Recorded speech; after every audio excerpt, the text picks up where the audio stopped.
El presente trabajo aborda el tema del derecho de alimentos en Chile, un derecho humano fundamental protegido por la Constitución chilena y por los tratados internacionales de derechos humanos. Aquí examinaremos la relación entre el derecho de alimentos y el derecho a la educación en Chile. Se compara la ley de alimentos con las leyes de otros países y se proponen las medidas para hacer frente al problema del incumplimiento. Esperemos que esto sea de gran utilidad para comprender la importancia del derecho a alimentos y la protección efectiva de los derechos humanos. Dividiremos este ensayo en 3 capítulos. El capítulo 1 habla del derecho a alimentos en sí y el ordenamiento interno. En este capítulo se define lo que es el derecho a alimento como un derecho humano fundamental protegido por la Constitución chilena y por los tratados internacionales de derechos humanos.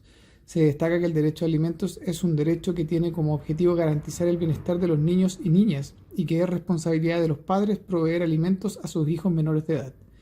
Se examina también en el artículo 323 del Código Civil chileno que se establece la obligación de los padres de proveer alimentos a sus hijos menores de edad. Se destaca que esta obligación no solo se aplica a los padres biológicos, sino también a los padres adoptivos y a los padres que han reconocido voluntariamente a un niño. También se analiza la relación entre el derecho de alimentos y el derecho de educación en Chile, destacando que la educación es esencial para el desarrollo de los niños y niñas. Se destaca que el derecho a la educación es parte del derecho a alimentos y que el Estado chileno tiene la responsabilidad de garantizar una educación de calidad para todos los niños y niñas. Pasando al capítulo 2, el problema del cumplimiento y el derecho comparado. En este capítulo se compara la ley de alimentos en Chile con las leyes de otros países, como de Estados Unidos, Ecuador y Argentina. Se destaca la necesidad de una reforma más amplia del sistema legal para garantizar la protección efectiva de los derechos humanos, incluyendo el derecho de alimentos. Se examina el problema del incumplimiento de la obligación de alimentos en Chile y se destaca la necesidad de medidas más efectivas para hacer frente a este problema.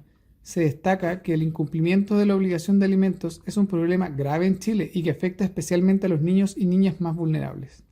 También se analiza la respuesta de Estados Unidos al problema del incumplimiento, que se enfoca en sanciones punitivas. Se destaca que esta respuesta no es necesariamente efectiva, ya que puede llevar a una mayor exclusión social y económica de los deudores alimentarios morosos. Se examina la respuesta de Ecuador al problema del incumplimiento en el marco de la protección integral de los derechos de niños y niñas, que se enfoca en la prevención y la protección de los derechos de estos mismos.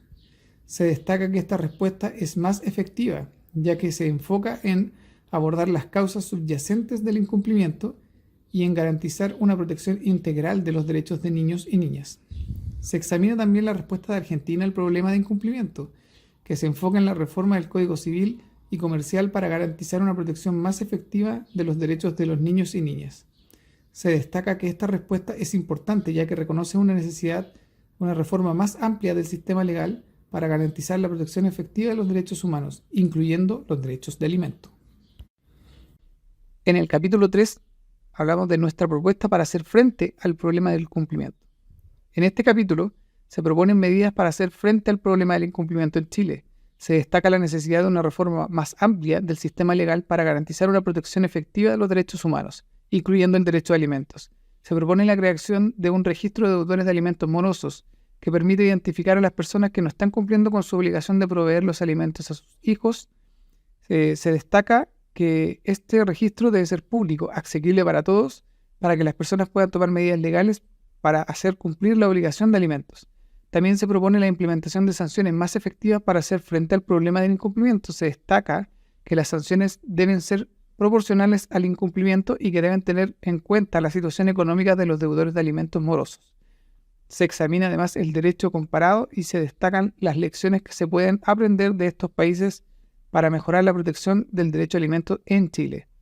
Se destaca que es necesario seguir trabajando en la protección efectiva de los derechos de alimento y en las reformas del sistema legal para garantizar una protección efectiva de los derechos humanos. En conclusión, el derecho de alimentos es esencial para garantizar la subsistencia y el derecho a una vida digna de las personas. Aunque la legislación chilena presenta algunas deficiencias, existen propuestas para mejorar su regulación y aplicación.